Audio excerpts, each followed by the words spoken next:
Magandang araw kaibigan! Tuloy po kayo sa Felicidad's Channel. Sa mga kwento ng buhay at pag-ibig na hinalukay sa natatagong baul ni Felicidad. Pero bago po tayo magpatuloy, huwag niyo pong kalilimutan na i-like ang video, i-subscribe ang channel, at i-click ang notification bell para lagi kayong updated sa mga parating pa na upload.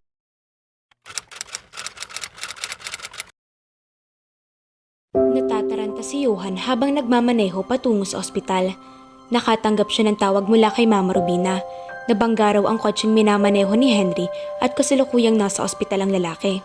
Hysterical si Mama Rubina. Halos hindi maunawaan ni Yohan ang sinasabi. On the way na raw ang matanda sa ospital nang tumawag sa kanya. There were a million one thing in Yohan's mind as he drove. Kanina pa siya natutuksong uminom ng alak. Mabuti at hindi niya pinagbigyan ng sarili. He wanted to think, to sort things out without the influence of alcohol. Maaga siya sa opisina kanina nang makatanggap ng tawag mula kay Marka. Sinasabing nalaman nitong nakikita sina Henry at Wana sa bahay nilang mag-asawa. Ayaw sanang maniwala ni Yohan, ngunit sa huli ay nanaig ang kuryosidad. He wanted to prove to Marka that Wana would never do such a thing. Sadly, he was mistaken. He saw his wife with Henry. Kung hindi niya nakitang dalawa, ano kaya ang nangyari? He thought everything had already been sorted out. Inisip niyang naliwanagan na si Wana at handa ng tahakin ng isang buhay na silang dalawang magkasama at ang kanilang anak. Ngunit tila may kakaibang panghumaling si Henry sa babae. Maybe Wana was one of those women who loved bad boys for some reasons. And try as they could not seem to let go. They were like drug addicts who could not say no to a hit. At si Yohan naman ang nagpipilit na i-rehab si Wana. He could only do so much. As for Henry, noon pa'y batid na ni Yohan na gagawin ng lalaki ang lahat para pasakitan siya. He already did it once. Ang hindi niya matanggap ay kung paano nagawa ni Henry ang ginagawa nito ngayon kay Wana. Why could not Henry just let them be? Buntis ng kanyang asawa. Hindi ba yun maunawaan ng lalaki? Kahit paano, wala pa itong balak gawin ng tama. For once in his pathetic life, mabilis na nakataring si Yohan sa ospital at sa emergency room ay naabutan sila na Mama Rubina at Wana. Hindi makatingin kay Yohan ang kanyang asawa. What was she thinking? Is everything alright? Wala pang balita, iho. I was asked to fill out some forms but we are not allowed to come inside. Umaasa akong maayos ang lahat. Ang sabi ng nurse, hindi naman daw malalang aksidente pero tinatahi raw ang sugat ni Henry. Oh, iho, this is all my fault. How can it be your fault? Sinabi ko sa kanyang tungkol sa pagkatao niya. He left the house. Mad. Ayaw niyang maniwala. Siguro sa sobrang sama ng loob kaya na aksidente. I never should have told him. Napabuntong hininga si Yohan. Niyakap ang kinikilalang ina. He looked at Wana once again. Namumula ang mga mata ng babae, halatang galing sa pag-iyak. It pained him to know that she was crying over Henry. Alam ni Yohan na masyado nang masyakarisali, ngunit paano niya pipigilan ng damdamin? Pumasok siya sa ER. Ang sabi ng nurse ay natahi na raw ang sugat ni Henry at kailangang MRI para makatiyak na walang blood clot sa ulo nito. Muli siyang lumabas. Naupo sa tabi ni Mama Rubina na nakapagitna sa kanila ni Wana. He guessed this was the moment of truth. Ang mga minuto'y naging oras. May mga pulis na dumating at nakipag-usap kay Yohan hanggang sasabihan sa kalanan na doktor na magtungo na sa suite kung saan dadalhin si Henry. Doon sila nagtungo. Wana was very quiet. Yohan wondered if she was going to tell Mama Rubina anything at all. Marahil, hindi sa mga oras na iyon. Makalipas ang ilang minuto'y ipinasok na si Henry sa loob nito. May tahi sa noo ang lalaki, ang mga braso'y may mga sukat. Agad na umiyak si Mama Rubina kaya si Yohan ang kumausap sa doktor na nagsabing malinis daw ang MRI ni Henry. Ngunit kailangang obserbahan sa loob ng 24 oras. Natutulog ito. Lucky bastard. Sa isip-isip ni Yohan. Well, it's true. Naaksidente ang lalaki at ganito lamang ang tinamo at kapag nagising na iaagawin ng kanyang asawa. Nagpaalam siya sa dalawang babae na lalabas muna. Wana did not even look at him and that pained him. Tuloy-tuloy siya sa labas ng suite, saka kumuha ng kape sa vending machine. It was late and Wana was tired. Kailangan sa buntis ay nagpapahinga, ngunit paano iyon masosesyon ni Yohan sa asawa? Marahil, desidido si Wana na manatili sa tabi ni Henry. Lumamig ang kape nang hindi naiinom ni Yohan. Saka siya nagbalik sa suite. Gising na si Henry na bumaling sa siya sa basabi. I need to talk to you. He was in no mood to talk tonight. Baka kung anong masabi niya sa lalaki. You should rest. I need to talk to you now. Mami Ina, Wana, will you excuse us? Of course. You're a lucky bastard. Do you know that? I heard your car was totaled. I know. What now? Mami Ina told me you've known for a while about me not being Mama Marita's son. I've always admired you, Yohan. Even when we were kids, you were my best friend back then, remember? But then I started to hate you because everything I did seemed to pale in comparison to what you did. You're Midas, Yohan. Everything you touch turns gold. And me? I'm Mr. Crap Hands. I touch turns to crap. Bahagya itong tumawa na nakapangiwiri na masa ang mga mata. What a slap in the face when I found out the truth, man. I was acting like a huge jerk, insulting you, and you never insulted me back. How you were able to do that, I would never know. I guess. I just want to come clean. I owe you that, and so much more. Actually, considering how you've always gotten me out of trouble. What have you done? I tried to destroy you. By having an affair with my wife? No, not that. Never that. Because Wana will never do anything like that. How do I start? I guess I should start with my relationship with Wana years ago. I don't want to hear it. I'm sorry. Don't be a pussy and listen. You will like this. I promise you. Humugot ng hininga si Henry. Bahagyang hinawakan ng dibdib, aktong nasaktan bagaman nagpatuloy. I met her before and I thought she was cute. We dated and for a while she was my girl. She broke up with me. She said she was too busy to be in a relationship. Hindi ko na siya hinabol. After all, she was one of 3 at the time. You son of a bitch. I said, listen. Mahirap magsalita kung namamagang kasukasuan mo. Now, everything in my life went well. Wala na akong pakialam kay Wana.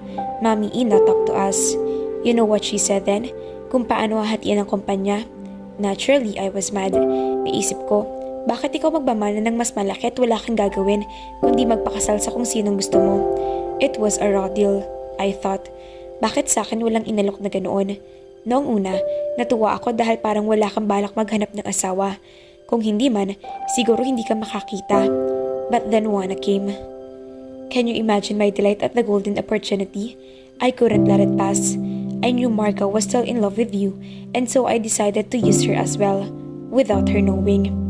Marga can be a little gullible sometimes, especially when it comes to you. She became my bridge and she wouldn't even be lying to you because I will feed her information, which she will think is true.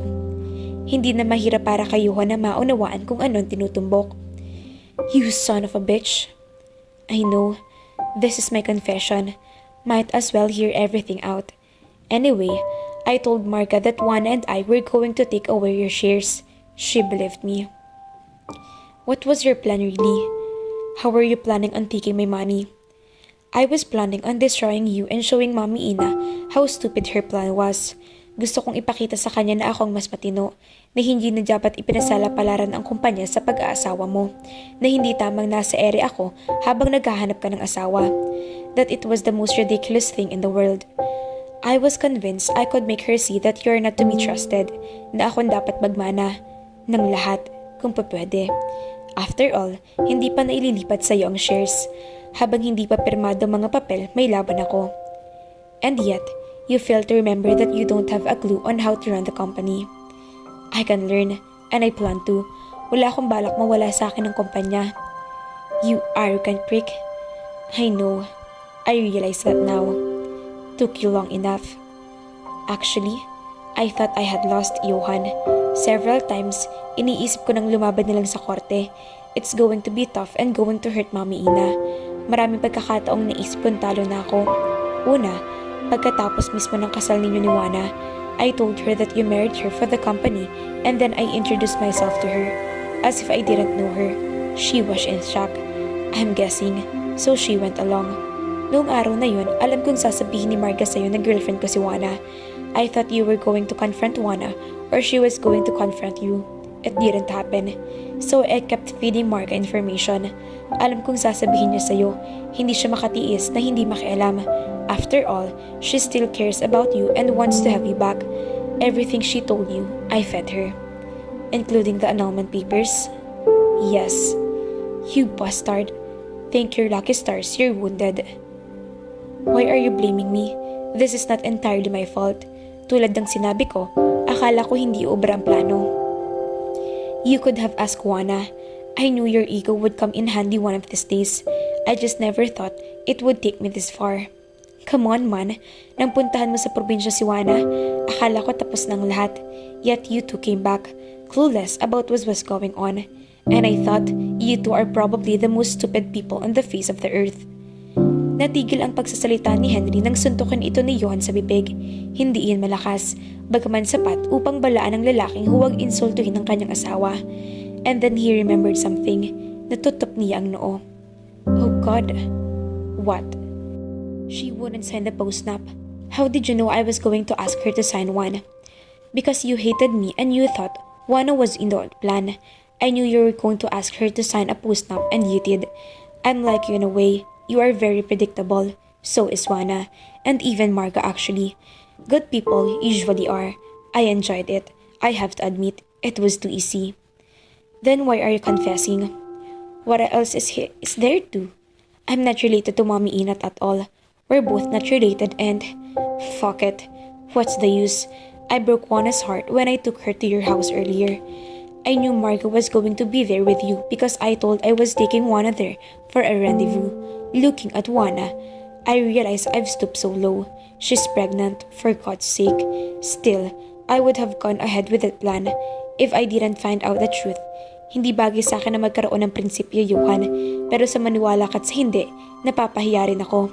The truth about me, it slapped me hard, right where it matters. Nakakahiya kay Mami Ina. Binigyan niya ako ng higit sa sapat, gayong hindi pala ako kadugo.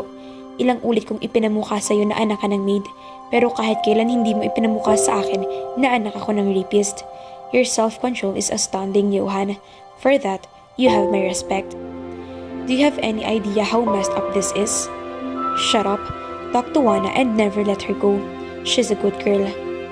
Pray that my wife will still accept me, or you'll really be sorry. Are you willing to bet your shares on that? Napailing na lang si Yohan, tumalikod na sa lalaki. Nasa labas ng silid si Wana at Mama Rubina. Pumasok ang matanda sa loob at susunod sana si Wana, ngunit hinawakan ito ni Yohan sa braso. Can we talk, Wana? I mean, really talk. Napaluha si Wana. Heto na, moment of truth. Magtatapat na si Yohan na hindi ito maiwan si Marga. Masakit ng kanyang mga mata, ngunit bakit pa nga ba niya ipagpapaliban ang sama ng loob? Ibuhos ng lahat ng iyon ang mas mapaaga ang pag-move on. Here? The cafeteria is closed, but there's a vending machine inside. It has coffee and juice. Tumango si Wana, bagaman hindi tiyak kung magagawang lamnan ng juice ang tiyan. Marahan silang naglakad patungo roon. Juice at kape ang kinuha ni Yohan sa vending machine. Saka sila pumeso sa isang mesa. Iilan lang ang taong naroon, palibhasa ay sarado na ang bilihan ng pagkain. So, you're leaving me for Marga? No, I thought you were leaving me for Henry. What? Nagpunta sa akin si Marga kanina. Sinabi magkikita daw kayo ni Henry sa bahay natin. So I waited there with her and you arrived with Henry. Exactly like she said. That lying bitch. Agad na umalsa ang kanyang tinig. Walang pakialam kahit bumasag iyon sa katahimikan. Sigurado akong kasabwat siya ni Sander. Hindi ko alam kung paano sila nagkaroon ng sabuatan, kung paano sila nagkakilala, pero alam kong magkasabwat sila. Actually, Wana, it was all Henry's plan. He confessed, starting from the time when the two of you dated. I swear to you, we were never intimate. Never, Yohan, and I broke up with him. Ask him that, he will tell you. And if he lies, I swear on my mother's grave, I will. He told me you broke up with him. Oh, thank God. And about your question earlier, he knows Marga because Marga left me for him. That bitch? The first time I saw that bitch, I knew she was trouble. Actually, Henry said he fed her lies to tell me. Nagsimulang magsalaysay si Yohan tungkol sa mga ginawa ni Henry, sa mga impormasyong ibinigay ni Henry kay Marka at sinabi naman ng babae kay Yohan, ang postnap, ang annulment, ang mga larawan ni Wana at Henry noong magnobyo pa lamang sila. Nakanganga na si Wana nang matapos maglahad si Yohan. Kulang ang sabihing na-shock siya. Only a monster would do such a thing. Masama bang mambugbog ng taong bagong tahi ang noo? I asked myself the same thing. And if he didn't confess, we would have gotten an annulment. I doubt it. Plano kong kausapin kang maigi. Iplano ang buhay natin magkahiwalay. Sakali man. Of course, I would have mentioned Henry and you would have asked me why I mentioned him and this whole trail will unravel. It was just a matter of time. Pero kailangan kong aminin at tama rin si Henry sa isang banda. We shouldn't put the blame on him entirely. We lived together as husband and wife for a few months and we didn't really talk. Nag-usama ulit tayo sa farm 2 linggo at hindi rin naging maayos ang usapan natin. Why are we too afraid to talk about things, Wana? Because sometimes, things can be very painful to talk about. Because I was afraid to hear you telling me the truth that I had assumed. Sometimes, it was best to just not hear it if it's too painful. Wana, so you didn't marry me to have the company? I did. That and the fact that I was in love with you, though I didn't realize it then. Forgive me. You love me now? Very much so. Marka, not anymore. You're sure? 101%. Because if you still love her, I'm going to have to cut her. Ang lakas ng halakhak ni Yohan.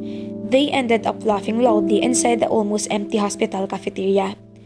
So, nung hindi mo ako sinundan pantapos kong sugurin si Wana, inisip mong nakipagsabuatan ako kay Sander para makuha ang ari-arian mo? It must have been tough when I refused to sign the postnup. It was. And yet, you still went to the farm. I missed you so much and I felt like I was going out of my mind not seeing you. So I went with a poor alibi. And when I saw you again, I knew I couldn't leave you again. So I stayed. What possessed that bastard to confess? The accident? Munti ka nang namatay kaya umamin na sa kalokohan? Nah, he found out that he's not related to Mama Rubina like me. One would think it was the accident, but no. Will we make a vow right now, love? A vow to take time to really talk? A vow to spend more time together, to get to know each other better? Mabilis ang engagement natin. I like discovering new things about you, and I would like to hear all your stories, every single last one of them. I promise you, Yohan. I love you, Wana. I love you, Yohan. We better go home. Hindi ka pwede magpuyat. Right? Let's leave that bastard alone. Tiyak na pinapunta na rin ni Mama Rubina si Manang para bantayan si Henry. Come. Bumalik na sila sa suite. Naroon na nga ang 2 kamaksi ni Mama Rubina. Tiningnan ni Wana ang lalaking nakaratay sa napairap. Nakangiwing itinaas ito ang mga balikat. Napabuntong hininga na lang si Wana. Mahirap sakta ng isang taong namamaga ang katawan. At least he confessed. Umuwi na rin sila. Kasama si Mama Rubina. The old lady said, I hope he changes for the better after this. I think he's off to a good start. And you too? Everything alright? Everything is perfect now, Mama. Kids! Bulalas ang matanda, bagaman nakangiti. Wana just smiled, knowing in her heart this was the start of better days. Nanganak si Wana makalipas ang ilang buwan. Kambal, isang lalaki at isang babae. The two were named Solen and Alejo. The hotel opened and clients poured in. They received great reviews. Both Wana and Yohan learned to spend time together. It was their vow and gift to each other. Sa isang relasyon, mahalagang komunikasyon. Kaya mga ka-Felicidad, muli po ang pasasalamat ng Felicidad Channel sa walang sawang pagtangkilik sa amin. San mong pusulok ng mundo kayo naroroon, dalangin po namin ang inyong kaligtasan. God bless po sa ating lahat.